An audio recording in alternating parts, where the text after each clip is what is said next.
In the third year since his daughter was abducted, Frank gave up the search. He said, "Life and death are destined, I cannot be too selfish, living in the moment is most important."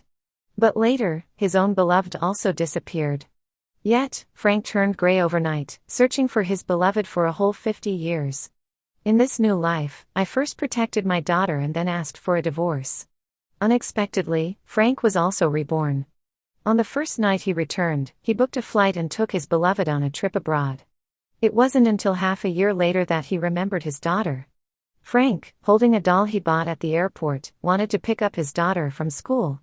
However, his daughter pushed him away without hesitation and ran into the arms of another man, saying, "Sorry, I already have a new dad." Chapter 1. When the news of Kathy's disappearance came, I had just had a big fight with Frank. He grabbed my shoulders, almost roaring. "Kathy has been missing for 3 years. We have tried everything, but we can't find her at all. But life goes on, can't you move forward?"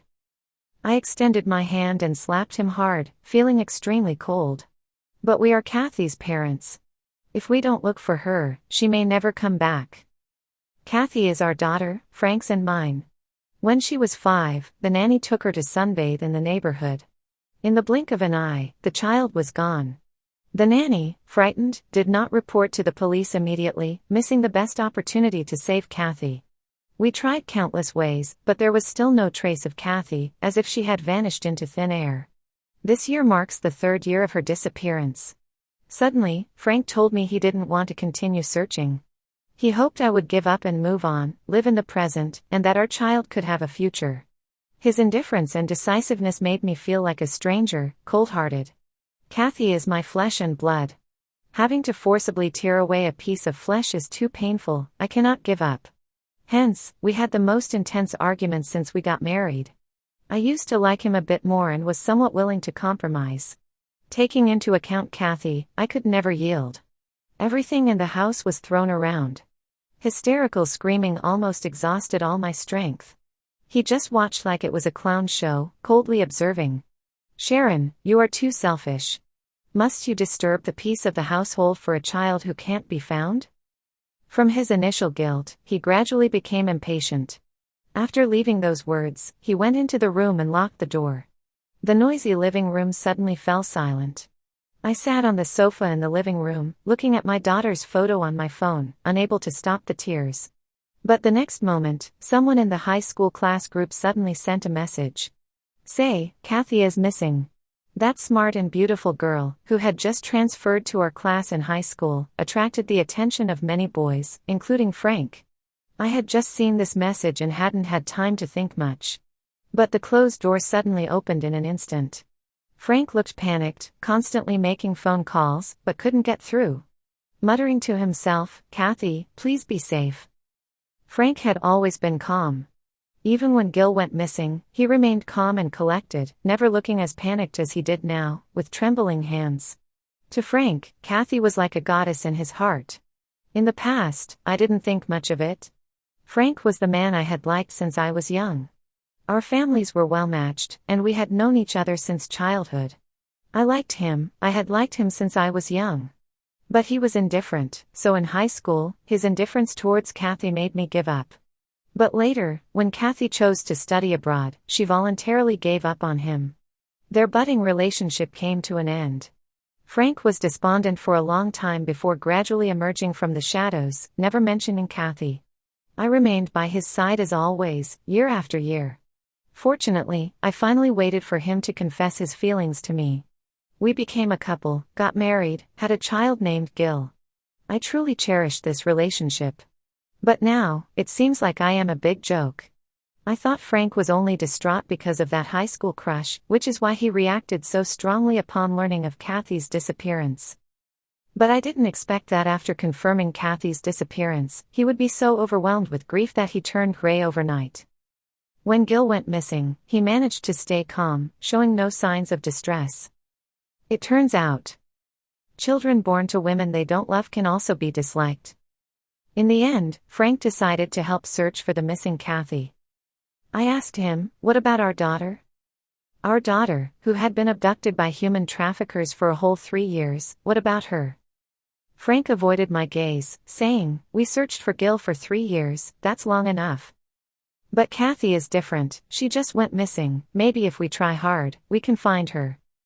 This effort would be a lifetime." I searched for Gil a lifetime, and he searched for Kathy a lifetime. For this, we had countless conflicts. I asked him to give up. After all, Kathy had her family and friends, her parents searching for her, Gil needed us more. But Frank rebuked me. "Sharon, you are too selfish. Kathy is a living person, how can we abandon her?" Disappointment, coldness, and resentment made me completely give up on this man. As the years passed, we still hadn't found Gil and Kathy. We could only lie on our sickbeds separately. I looked at a photo of my daughter, he looked at a photo of Kathy, both with eyes full of sorrow, to the point of extreme irony. If we could start over, I truly wish Gil didn't have you as a father. Because, he truly doesn't deserve it. Chapter 2. But unexpectedly, I actually did reincarnate. And I even went back to the day my daughter was abducted by human traffickers. I rushed out the door, almost running all the way, just wanting to save my Gil before those damn human traffickers appeared. Luckily, before the traffickers got close to Gil, I finally took the child in my arms before anyone else and shouted loudly, prompting the negligent nanny to call the police immediately. The appearance of a human trafficker in the neighborhood was a big deal. Many homeowners feared that the trafficker had accomplices, which could endanger their own children, so they all gathered there, waiting for the police to arrive, to make sure the trafficker faced legal consequences. I didn't leave either, but in the waiting process, I saw Frank rushing out from a distance. But at this time, he should have just returned from a business trip, exhausted, and should have been jet-lagged in the bedroom, sleeping until night. It wasn't until the nanny couldn't find the child that she had to tell me about Jill's disappearance. Frank was awakened by this news. But now, why does it feel a bit different? Could it be that Frank also reincarnated? But if Frank did reincarnate, he should know that the most important thing now is to save poor Gil, not to panic and run out. But I didn't have time to think much, because the police arrived, and I had to take Gil to make a statement first. After finishing the procedures, when we returned home, it was already dark outside. "Where's Dad?" Gil held my hand, just entering the house, and immediately rushed into the bedroom. She really liked Frank, liked hugging his legs, and calling him Daddy in a childish voice. But the bedroom was empty, and Frank hadn't come home yet. Gil was a bit disappointed, but she was always obedient, still trying to smile. Not seeing her dad, she just thought like before, that Dad was working too much.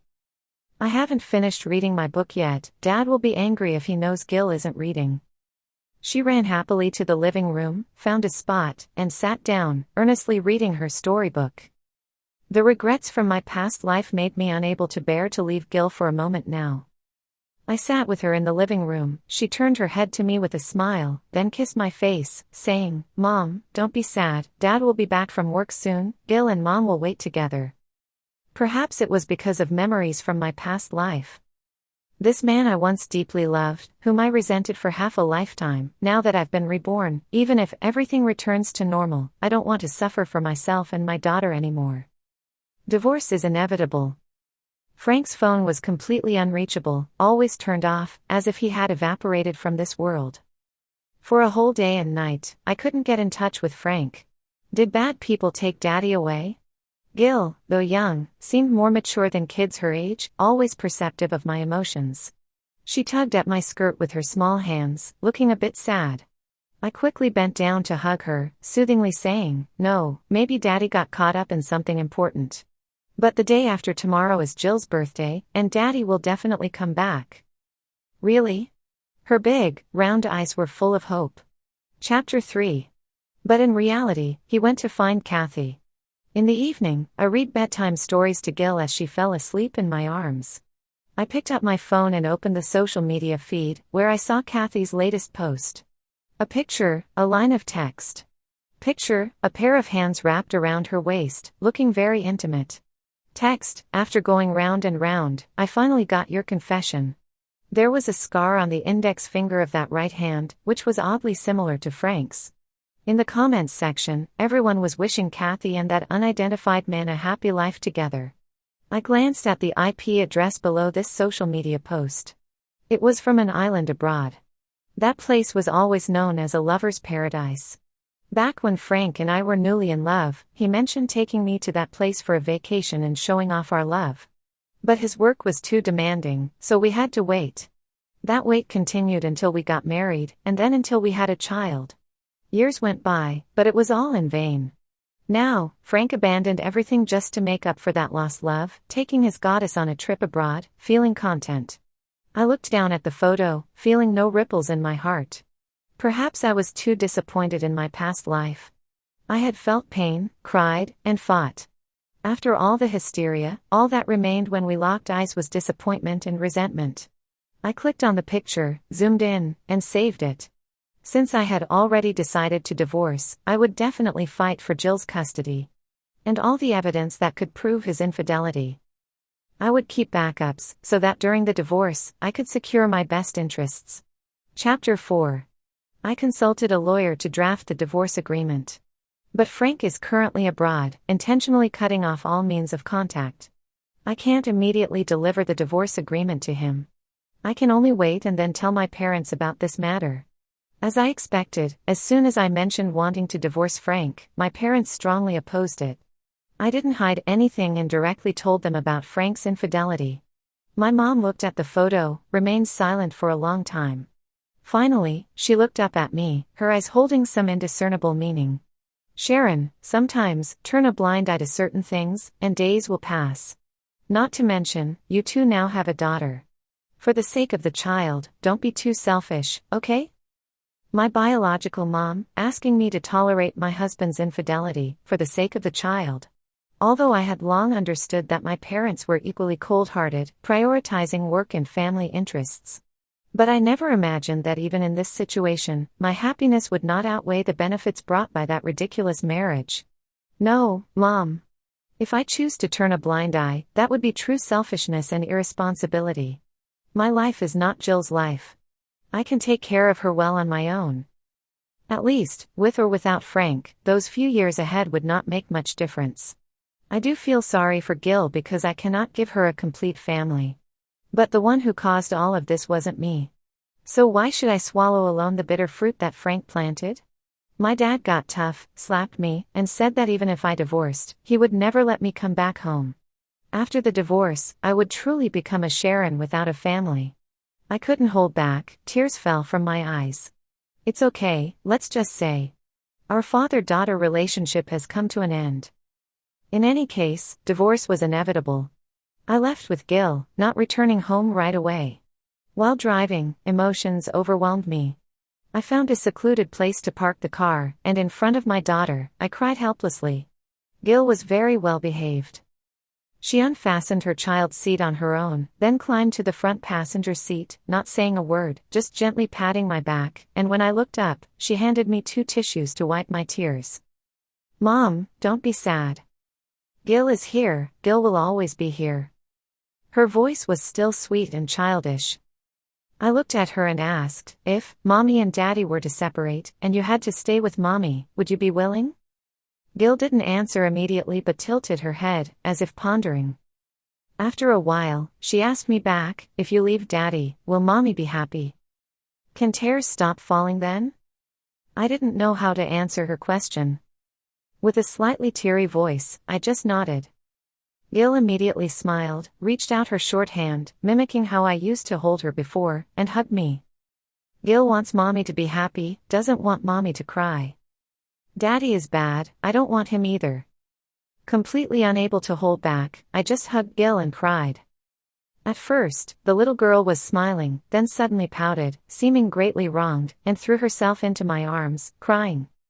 "You cried too hard, causing your emotions to become too intense, and suddenly your chest started to ache. Gil also knows that I have a heart condition." She immediately wiped away her tears and searched for medication for me in the car.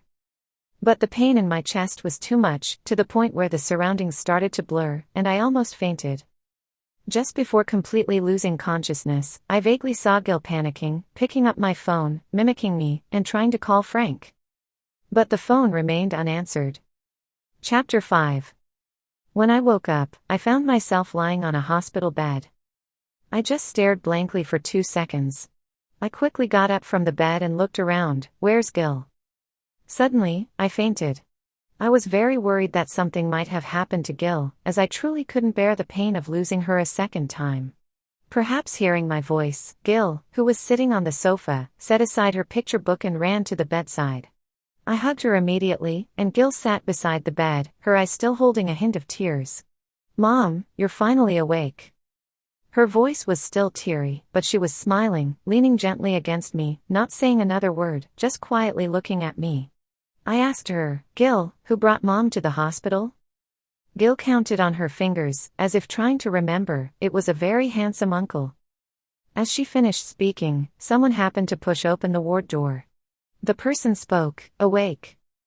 I looked towards the door, and at the moment I recognized the person, I couldn't help but widen my eyes and exclaimed, "Justin?" Justin, my high school classmate. But he and Frank were completely different types. Frank was aloof, like an untouchable flower. Justin, on the other hand, was warm, always enthusiastic towards people and things, with a smile warming everyone around him. Not only that, but Justin and I were childhood friends. Justin's grandfather always liked me from a young age. Our families used to joke about arranging a marriage between us as kids. But later, I met Frank and followed him wholeheartedly. Later on, when I started dating Frank, Justin received acceptance letters from a prestigious foreign university and chose to study abroad. In my past life, Justin did not choose to return to the country. Or perhaps he did come back, but at that time, my mind and eyes were only focused on my missing daughter, without paying much attention. So, suddenly seeing him now, I felt like I was in a completely different world. "You have a heart condition, and the doctor has always warned you since you were young not to have too many emotional ups and downs. Luckily, I happened to be driving by this time." Justin peeled an apple for me, meticulously cut it into small pieces, put them on a plate, signed it, handed one piece to me, and gave another to Gil. Gil thanked him, smiling innocently. "Uncle Justin, how did you know that Mom always has to cut apples into small pieces before eating?" Justin used his hand to playfully tap her nose, looking at me with a teasing smile, warm as always, just with a hint of mockery. "Since she was young, she has always been so delicate. If the fruits aren't cut properly, will she eat them?" Gil shook her head. "But at home, Dad never lets Mom cut fruits. Mom always prepares them and serves them to Dad." Upon hearing this, Justin stopped laughing. He stared quietly at me, not saying a word, just maintaining eye contact for a long time. "No, Justin, why have you been staring at me like that?" It made me a bit uneasy. I pretended to lower my head to eat the fruit, and suddenly, Justin raised his hand and lightly tapped my forehead, causing some pain. "Justin, that hurts, I'm still a patient." I couldn't help but let out a cry. We were childhood friends, so familiar to the point of being inseparable. Apart from the initial awkwardness and surprise, things had somewhat returned to the way they used to be. In front of Justin, I always acted unreasonably and teased him on purpose. And he would let me get away with it. Just like now, after my outburst, he acted as if he didn't hear it and handed me another piece of apple, saying, "Don't get too worked up, have some more fruit." I just brought the plate closer and shoved 2 pieces into my mouth, unable to resist muttering, "Haven't seen each other for years, and the first thing you do is hit me." No explanation. Justin shrugged and chuckled, "Can't help it, I've always liked teasing you since we were kids." With that, he turned and walked out, saying he was going to find my attending physician. I continued eating fruit with my head down, so I didn't hear what he said as he was about to leave. "I can't stand seeing you hurt yourself. If only I could knock some sense into that love-struck brain of yours." Chapter 6. My health wasn't a major issue. After waking up, my attending physician came to check on me again and allowed me to go home to rest. I had made up my mind to divorce.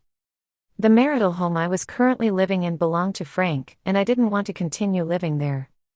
I planned to move out with Gil. I also had several properties under my name. I let Gil choose her favorite among them, preparing to move directly. Justin knew about my divorce plans and immediate move. Without a second thought, he came to help. In less than a day, he had moved all of mine and Jill's belongings. The new house was only a street away from where Justin currently lived. Gil was thrilled when she found out. "Do you really like Uncle Justin?" At night, I held Gil in my arms as she nestled against me, chatting incessantly about Justin. These days, it seemed like Justin didn't have a job, constantly coming over for meals. Gil would hang out with him as soon as she got back from school, and they got along like old friends, having a great time.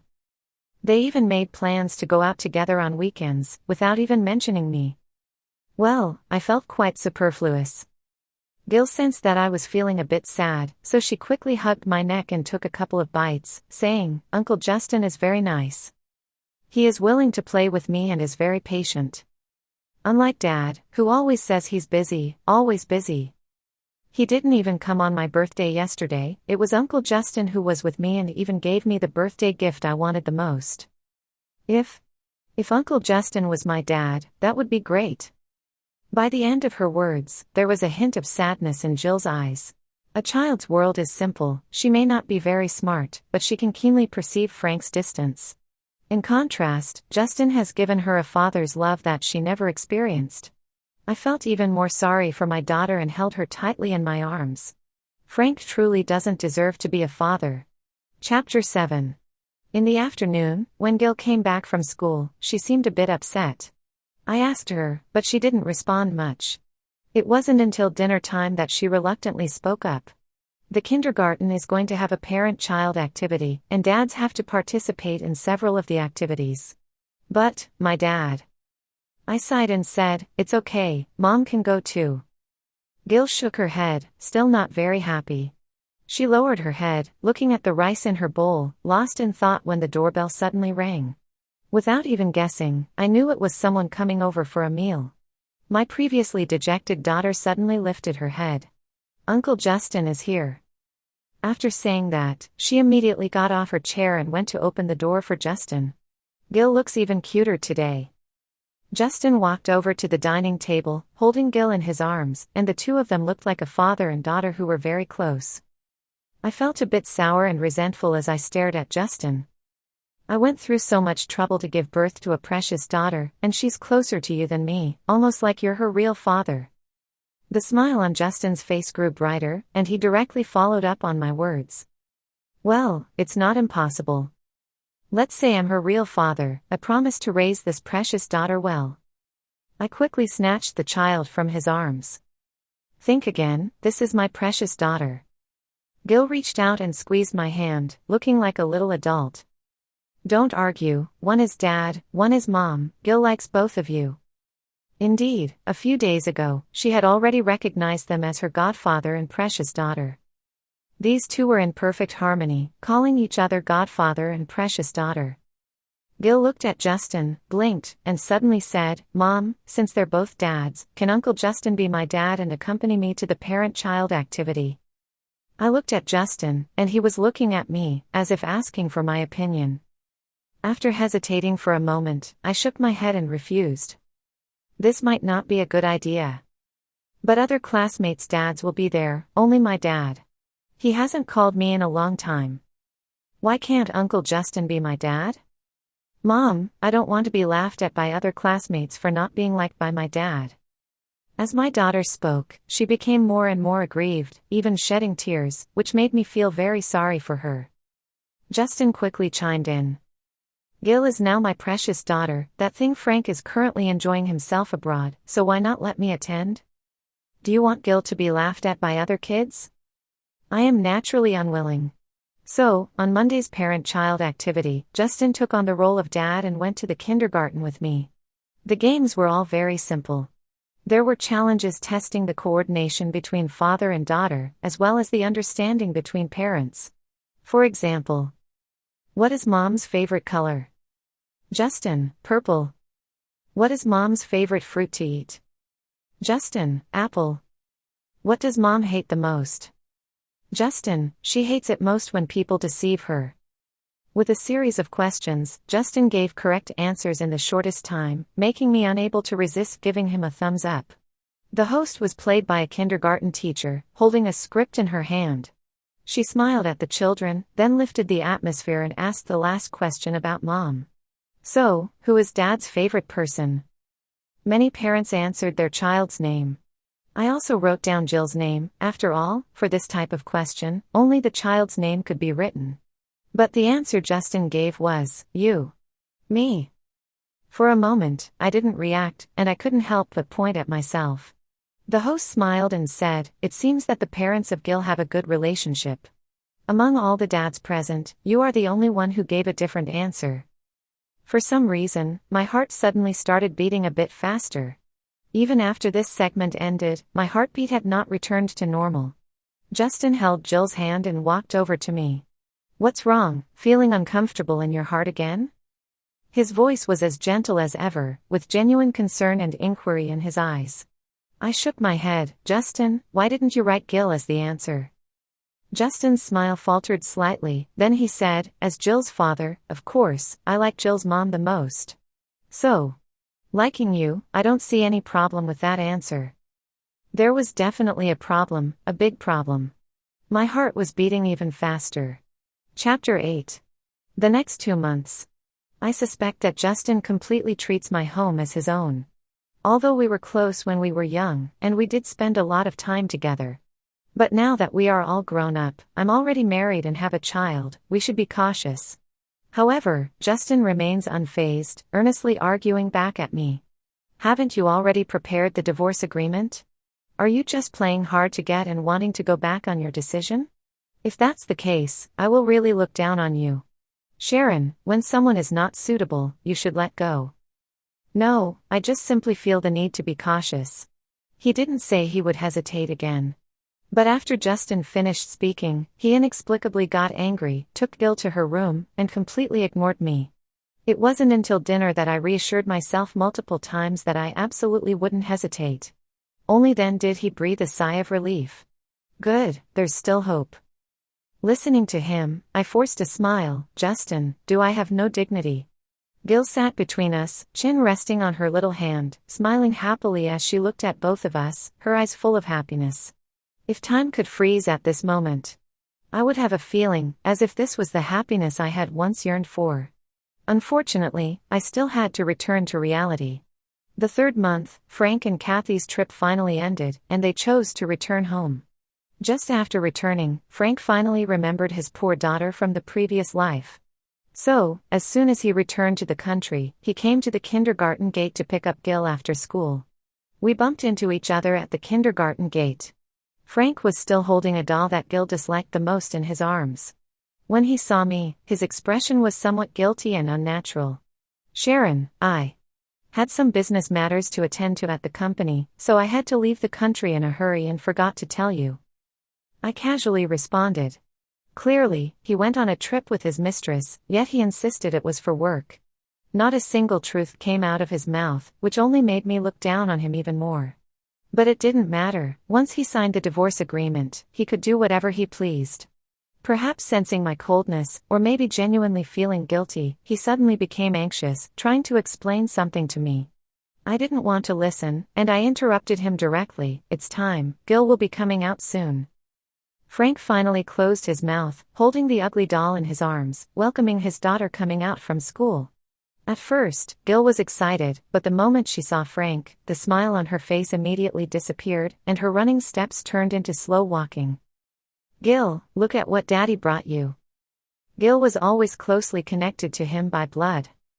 Family and lovers were always different from the beginning. He could be indifferent to me, but he couldn't truly be guiltless in front of his daughter. Gil only glanced at the ugly doll and showed her disgust in her eyes.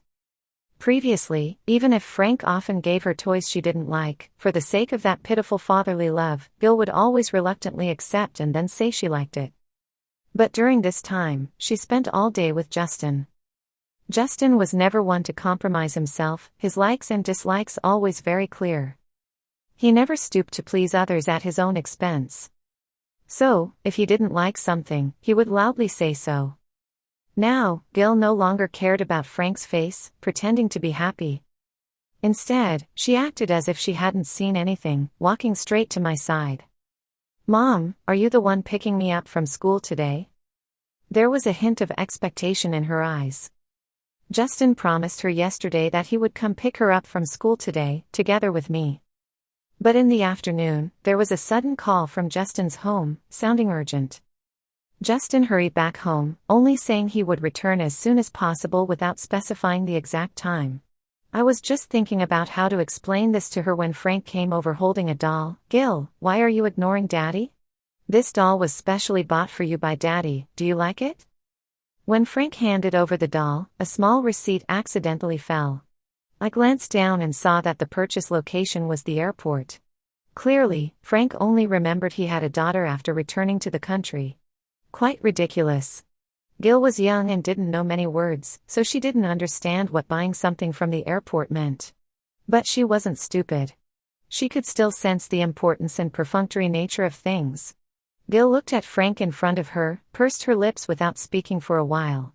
I could see she was a bit angry and wanted to refuse, but she was also concerned about Frank's feelings, so she was conflicted. I was about to refuse on her behalf. Gil suddenly saw something, her eyes brightened for a moment, then she pushed away Frank, who tried to hug her, took a step back, and said, "I haven't liked playing with this kind of doll for a long time. Also, lying is not a good behavior. I saw from Mom's phone that you went to play, it wasn't work at all. Finally, I have a new dad now. If you don't like me and Mom, it's okay, I don't really need you." After saying that, Gil took my hand and turned to run to the side. As she turned, I saw Justin standing next to the car, waving at Gil. "Daddy." Gil ran over, threw herself into Justin's arms, wrapped her arms around his neck, and kissed him on the cheek. Previously, although she called him Godfather. But most of the time, Gil would still call him Uncle. But today, if she wasn't so young, I would seriously suspect she was provoking Frank. But looking at Frank's dark expression, I have to admit, it's quite satisfying. And the somewhat awkward Justin directly walked up to him with his daughter in his arms, his eyes provocatively naked. "My daughter hates this ugly doll the most, don't give it to her again, it's embarrassing." Chapter 9. "Sharon, I think you need to give me an explanation." Frank came to my new home, standing in the living room, holding a photo of me, Gil, and Justin, full of indignation. The photo was taken last weekend when we went on a picnic together. Gil had wanted to go camping for a long time, but Frank always found it too childish, always using work as an excuse to decline. But this time, while traveling abroad with Kathy, he even took a photo of them camping together. That day, I was lost in thought looking at the photo and didn't notice when my daughter suddenly woke up. She saw it. Although she didn't say anything, her eyes were red, and the pillow was wet. So when Justin found out about this, he immediately canceled his work and went camping with Gil. We had a great time that day, and Jill's face was always full of smiles, a long-lost sense of satisfaction and happiness. As my thoughts gradually returned, I looked at Frank in front of me, and indeed, there was no disturbance at all. "Frank, you're really quite boring." In the past life, I watched the mirror reflection of my hysterical self and found it quite annoying. So in this life, I didn't want to make a scene, nor did I want to argue with him. I didn't want to leave behind a crazy impression, just wanted to part on good terms. Frank's eyes hardened, grabbing the photo frame and viciously throwing it on the ground. "Sharon, it's only been 3 months, and you're entangled with another man with my daughter, do you think I'm dead?" The glass frame shattered instantly, and our daughter, who was doing her homework in the room, started crying loudly because of the commotion. I quickly went into the room to pick her up, comforting her softly, covering her ears, then turned to question Frank. "What's the difference between you and being dead?" I stared coldly at him, with no intention of parting amicably, and directly ripped off the last fig leaf. "Frank, do you really think I know nothing? You don't know where you've been for these 3 months? You were absent for our daughter's birthday. You were absent for the kindergarten's parent-child activities. I was sick and hospitalized, and you were still absent. When my daughter and I needed you, you were with another woman traveling abroad, then came back with some random excuse, trying to fool me and Gil. Who's playing who for a fool, Frank? Where do you get the nerve to question me?" At my words, Frank, who had been quite confident, suddenly became flustered. "No, that's not it. I really had something going on, and me and Kathy, it's not what you think. It's just that I don't know how to say it, I just wanted to fulfill her dream. He cut off all contact, and indeed, didn't show any signs of guilt. But Kathy's social media was updated in real time every day, flaunting their love affair. Even if there were no photos of the two together, he would deliberately capture obvious features each time. Frank's necklace that he never took off. The mole on Frank's neck. The long scar on Frank's abdomen. Too many, so much so that Gil, with just one glance, knew that the man in the photo was her father. I was quite helpless. When I took out the divorce agreement from the room, tears still fell. But what could that change? The fire pit, I definitely wouldn't jump in twice. So I just slapped the agreement onto his face, with a decisive tone, "Frank, let's get a divorce." Chapter 10. At the beginning, Frank hesitated and shook his head without hesitation. "Sharon, what kind of joke are you playing? Our marriage is not just about us, it concerns two family businesses, and Gil. For the sake of the child, can you not be so selfish?" This sounded oddly familiar. Suddenly, I remembered the past life, when he asked me to give up looking for our daughter, and when I refused, he also called me selfish. And I didn't want him to search for Kathy, he was still scolding me for being selfish. How ridiculous. Whether it's for myself or for my daughter, I don't think maintaining a marriage with a man who constantly cheats on you can justify everyone. At least, the one in the wrong is you, not me. It was Frank who proposed to me, yet his heart was filled with someone else. It was Frank, our biological daughter was missing, yet he was thinking about his goddess. It was also Frank, even in this lifetime, his first choice was still Kathy. I had already signed my name on the divorce agreement, as he was at fault. I didn't consider myself greedy for fighting for what was rightfully mine, after all, it was all meant for my daughter. "Frank, if you have any dignity left, don't linger. Divorce is good for both of us." Frank held the divorce agreement, his eyes seeming somewhat hurt, but I preferred to think that I was mistaken. He said, "Sharon, we've been together for so many years, can you really just talk about divorce like that?" Taking a leaf from his book, I retorted. "Frank, we've been together for so many years, were you really constantly thinking about another woman in your heart?" He fell silent. In the end, Frank signed that word. The photos in his social media were solid evidence, something he couldn't refute with excuses. Cheating, betrayal, were already established facts. Continuing to linger would not be good for anyone. Frank was a businessman, he understood this as well. After the divorce, I suddenly felt relieved. As I left the Civil Affairs Bureau, I dressed up nicely, intending to celebrate. But as I turned around, Frank grabbed my wrist. "Sharon, no matter what, we've been married for 7 years. And Gil, she has always been my most beloved daughter. Whatever happens in the future, you can always come to me, you. No need, she has me, that's enough." Before Frank could finish his sentence, Justin appeared with Gil out of nowhere. He reached out and pulled me over, causing me to stumble, falling into Justin's arms. Gil covered her eyes with her small hands, peeking through a gap, her little mouth forming a smile, looking very happy. As for Frank, there was a complexity and unwillingness in his eyes that I couldn't quite understand. "Justin, this is my family matter, you." "What is a family matter?" Justin interrupted Frank directly, not hesitating to rebuke him. "Is it leaving your wife and daughter behind in the country, then traveling abroad with another woman? Or being an invisible man when your wife and daughter need you? If this is a family matter, then I'm sorry, as an outsider, I really look down on your behavior."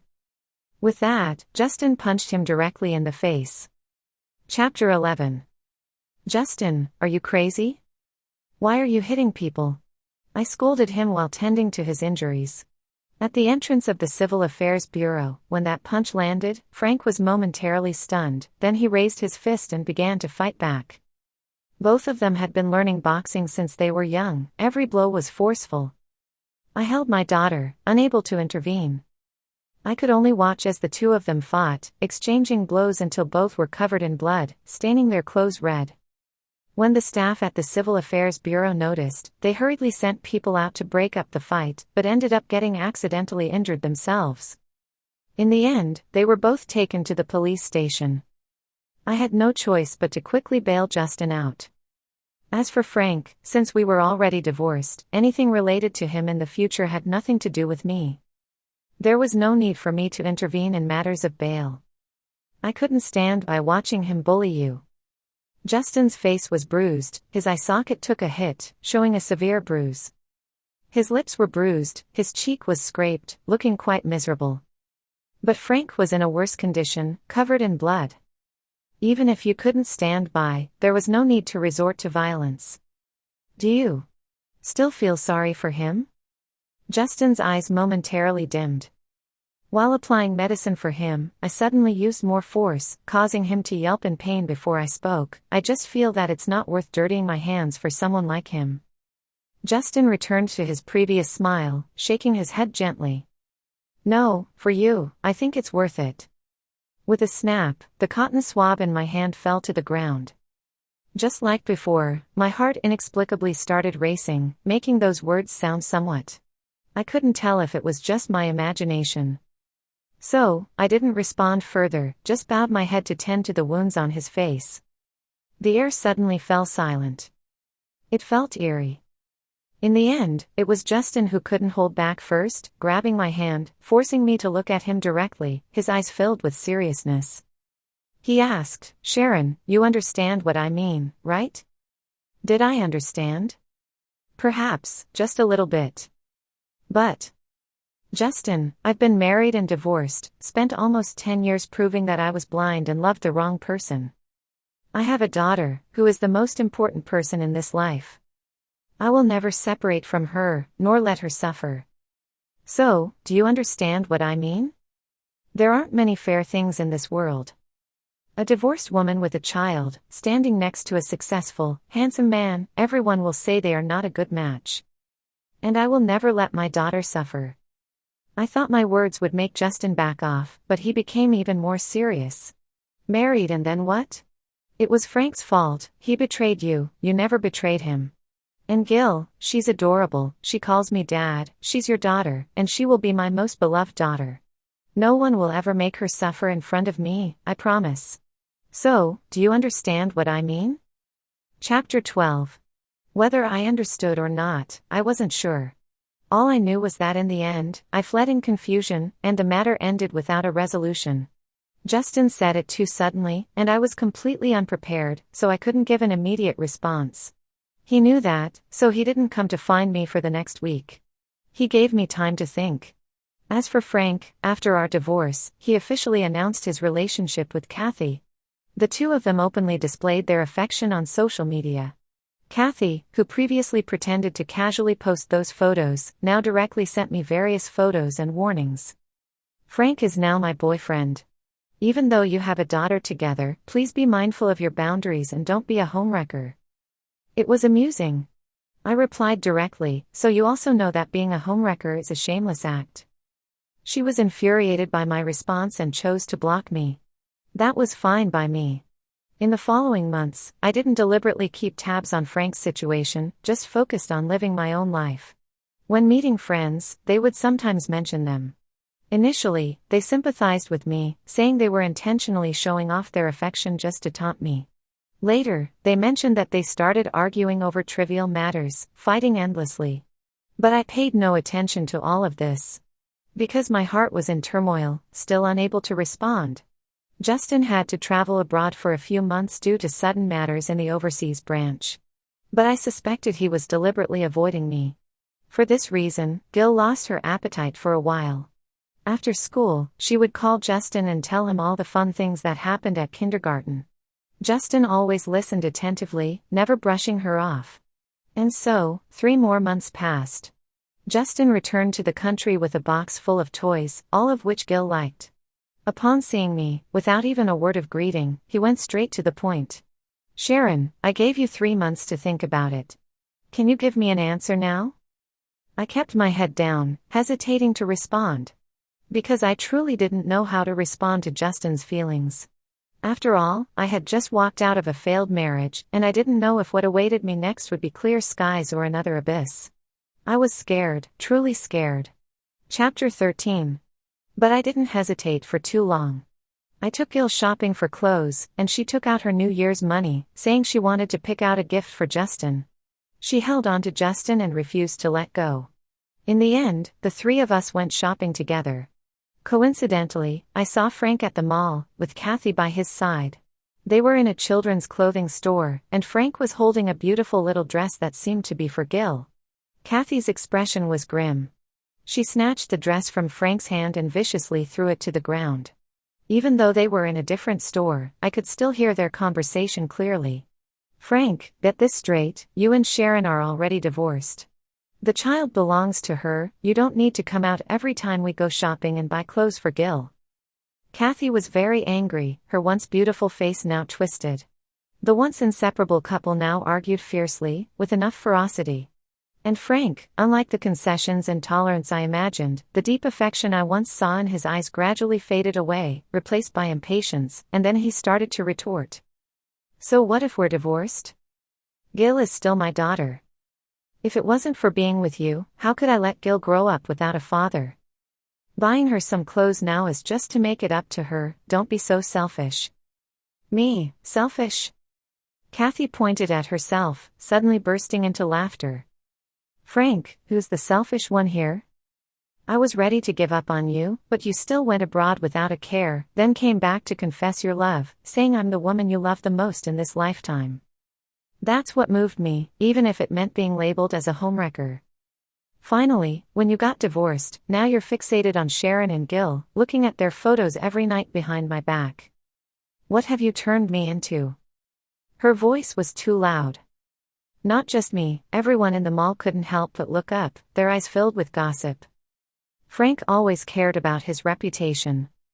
Seeing the gathering gazes, he didn't care about buying the dress anymore, immediately grabbing Kathy's hand to leave. But Kathy paid no attention, forcefully shaking off his hand, forcing him to make a choice. "Frank, today I want you to tell me clearly. Do you want to live a good life with me, or do you want to remarry your ex-wife? Give your precious daughter a complete family. Tell me. How do you want me to tell you? I've said it 10,000 times, Sharon and I are divorced, but Gil is still my flesh and blood, I can't just abandon her. Why are you making things difficult for me? In the past, you were so understanding, now why are you so selfish, forcing poor Gil, a little girl, to have no trace of affection left?" In the end of this drama, Kathy, in front of everyone, slapped him hard. Frank's face turned livid, and as he turned to leave, our eyes met. Chapter 14. Without a word, perhaps he also felt embarrassed. Just a quick eye contact, and he left without hesitation. Justin took me and Gil to that children's clothing store, picked out a dozen dresses, all of which she liked. "I'll buy these for you in the future, we don't need him." Justin gently pinched Jill's face to make sure she didn't resist, then bought even more dresses. Back home, I immediately saw Frank sitting in the corridor, drinking. The palm print on his face was still clear. Gil had fallen asleep in my arms, so I didn't let Justin take me back. He had work the next day and needed rest. I opened the door, put Gil in her little bed. Frank stood at the doorway, reeking of alcohol, his eyes fixed on me, looking oddly aggrieved. "Is there something?" My voice was cold, his eyes even more full of grievance. "Before, every time I drank too much at a dinner, you would personally prepare ginger soup for me. You've never spoken to me in such a cold tone before."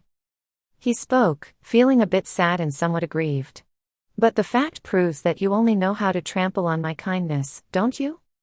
Perhaps my voice was just too cold, so cold that it slightly cleared his addled mind. I tried to close the door, but he reached out to block the door frame, his eyes showing a hint of confusion.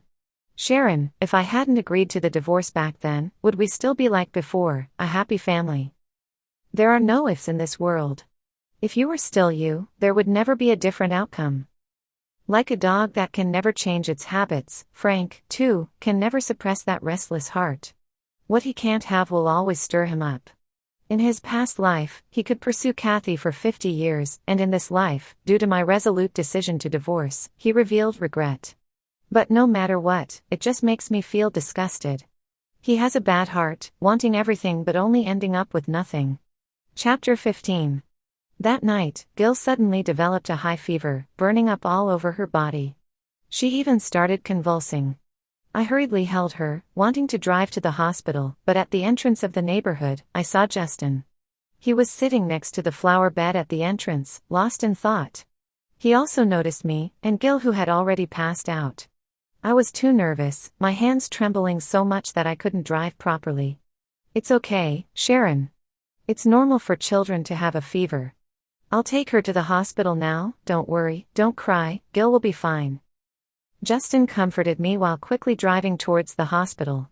Fortunately, Jill's health was fine, it was just a strong viral infection that required careful care afterward. Only after listening to the doctor did I finally breathe a sigh of relief. Throughout the night, Justin was busy taking care of everything. He put Gil to sleep, let me rest on the nearby hospital bed, and he stayed up all night with the child. We had agreed to take turns staying up, but when I woke up, it was already bright daylight. He had dark circles under his eyes, stifling a yawn. Seeing me wake up, he spoke in a low voice. "Why don't you sleep a little longer? I'll go buy breakfast, what would you like to eat?" Justin's voice was truly gentle. So gentle that in a moment of impulsiveness, I said, "Justin, let's give it a try. If this is still an abyss, then it can only be said that I am destined not to deserve any happiness." Chapter 16. Once our romantic relationship was confirmed, Justin was like a peacock spreading its feathers, immediately wanting to declare his sovereignty on social media. He even directly moved his things over. Luckily, the house Gil chose was spacious enough, with plenty of empty rooms for him to choose from. On the first day Justin moved in, Gil was very excited and immediately took out her phone, saying she wanted to take a family photo. 5 minutes after the photo was sent out, a strange number called directly. But at that time, I was in the bathroom taking a shower, with my phone left in the living room, where Justin answered. I could faintly hear his voice. "Looking for Sharon?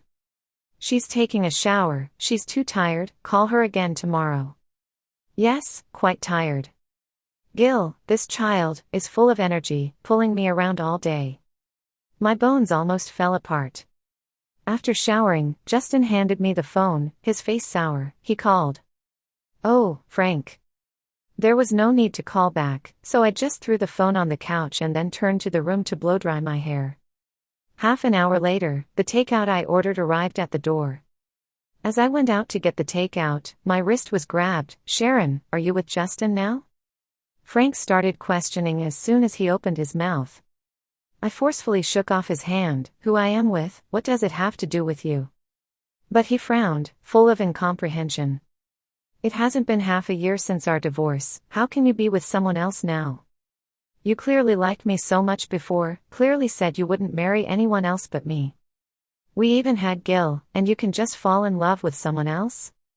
Did you really ever love me?" "Frank." I couldn't help but growl. "I've always known you are selfish. But I never expected your ability to distort the truth to be this strong. You were the one who cheated first, and now you're trying to turn the tables." "Yes, I am with Justin now, we are open and honest about it." But Frank wouldn't let up. "We were together for 10 years, had a child, how could he not mind? How could he truly be good to Gil?" I couldn't hold back, I slapped him. "Don't think just because you're dirty, the whole world is as dirty as you. Justin is different from you, he truly loves me, that's why he's willing to love what I love. Justin once said, 'Sharon, Gil is your daughter. I love you, and I will love what you love.'" Frank fell silent for a moment, leaning against the wall, shoulders drooped slightly, before finally speaking softly, so softly that I could barely hear. "If I regret it, would you give me another chance?" I replied, "Don't bring this upon yourself." Chapter 17. A month later, I heard the good news about Frank and Kathy. After all, it had been more than half a year since our divorce, and Frank's family wanted a new daughter-in-law and even more so, grandchildren. The night before they got their marriage license, Frank sent me a long message. I didn't read it carefully, but the gist was that he missed the life we had together, with a well-behaved and sensible daughter.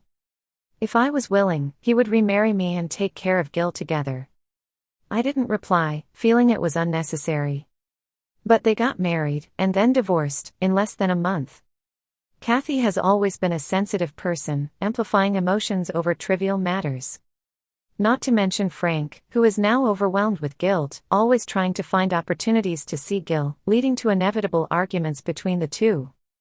How intense their fights have become compared to the affection they once shared. But none of this concerns me. I am getting married to Justin. On the day of the wedding, Kathy rushed in wearing a white dress, ignoring everything and pushing into the dressing room, reaching out to hit me. Justin immediately shielded me, not allowing her to succeed. Sharon, why are you so shameless? Even though you are divorced from Frank, you still cling to him all the time, making him think about that brat all day. If it weren't for you two, we wouldn't have ended up in divorce. She's quite good at hitting back. During my marriage to Frank, you were being a homewrecker. After our divorce, there was almost no contact between us. Your own relationship is in shambles, fighting every day, which only shows that the love between you is not strong enough. Kathy, what kind of person are you? Coming here to make a scene, just because you can't stand to see me happy. Because you are miserable, you are ugly, so you want the whole world to be as unlucky and unhappy as you. On what grounds? You violated ethics yourself, so you deserve to be punished. The more you make a scene now, the more everyone will feel that you deserve it, that you deserve the consequences. I fiercely retorted, and she got so angry that she wanted to hit me again, but Justin was always there protecting me. She couldn't even touch me. Upon hearing the news, Frank hurried over. He pulled Kathy and showed impatience in his eyes. What are you causing trouble for? If you weren't so suspicious all the time, we wouldn't be in this mess. And now you come to find Sharon, what right do you have to see her? You chose to be the other woman, don't forget that. He really laid it on thick. Frank, always so cold-hearted. Fortunately, I got out in time in this lifetime. Otherwise, it would have been quite tragic. After saying that, Frank turned to look at me. By then, I had changed into my wedding dress, a beautiful bride. His eyes sparkled, lost in thought. He pursed his lips, somewhat sad. Sharon, have you really made up your mind? I didn't answer, but the happy smile on my face had already answered for me. He continued, if I were to take you and elope right now, would you be willing to leave with me? Justin's face turned pale, clenching his fists tightly. If I hadn't intervened, he would have punched Frank in the face long ago. I approached, speaking in a voice only we could hear. In my past life, you made me feel utterly disgusted. In this life, since we've both been reborn, let's not cross paths again. Frank, won't you save a shred of dignity for yourself? He froze, eyes wide with shock. I didn't pay him any more attention, as the auspicious time was approaching, and I had to go to the wedding venue. Therefore, I was unaware that after hearing my words, Frank, looking distraught, walked out of the hotel as if he had lost his soul. Kathy, however, didn't leave. Instead, brimming with grievances, she began to vent, raining blow after blow on him. The two of them entangled in a brawl. On the roadside, someone lost their footing, and both fell down the steps together. An off-road vehicle sped by. But for now, I still don't know any of this. I'm feeling a bit nervous right now. The door opened, and I looked at Justin standing at the end of the corridor, smiling at me. My daughter was dressed as a flower girl. Holding my hand, she led me step by step towards Justin. Towards true happiness. Jill's extra. What if I told you that I, like in the TV shows, was reborn? Isn't that quite a shocking thing to hear? That high fever reminded me of many things. At the age of 5, I had memories of being 16. As for why 16? Because in my past life, that's all the longer I lived. Looking back now, that damn human trafficker sold me to a family with no fertility. Within a year, they had a child of their own, then despised me for not being their biological child and deliberately abandoned me. I don't remember the specific details very well. In any case, I was sold again. Repeatedly sold several times, intentionally breaking my arms and legs, forcing me to beg on the streets. Or making me do things I didn't want to do. It was all very distressing. I remembered where home was, remembered my parents' names, remembered the past happiness and warmth. I remember everything clearly. But I couldn't do anything about it, as someone was watching me day and night, and I couldn't find a chance to escape. But fate once gave me a chance. Before being sold for the last time, I saw my father on the street. At that time, his face was full of exhaustion, and I thought it was because of my disappearance, causing him to deteriorate. He passed by me, and I shouted as loud as I could, but he didn't recognize me. Not only did he not recognize me, he even kicked me, saying I dirtied his pants. He said, "This is a gift from Kathy, don't you dare touch me, you little beggar." Who was Kathy? I didn't know. I just saw the missing person notice in my father's hand. The picture and name on it weren't mine, and the person he was looking for wasn't me. I had my tongue cut out, unable to speak, only getting his disgust in return. And the trafficker's anger. This time, my luck wasn't too good. I was sold to the deep mountains to be an old man's wife. At the age of 16, like a blooming flower. But I died due to blood loss from childbirth complications. It hurt so much. So when I realized I was reborn, I was really happy, but also quite sad. I know that Mom never gave up on me. I also know that Dad's heart belongs to another woman. However, Uncle Justin's appearance made me feel that happiness isn't too far away. Dad isn't a good father, but Uncle Justin can give Mom the happiness she deserves and be a father to me. Suddenly, I feel quite lucky. At least in this lifetime, I can still have a complete and happy family. Me, Mom, and Dad, Justin? We will all be very happy.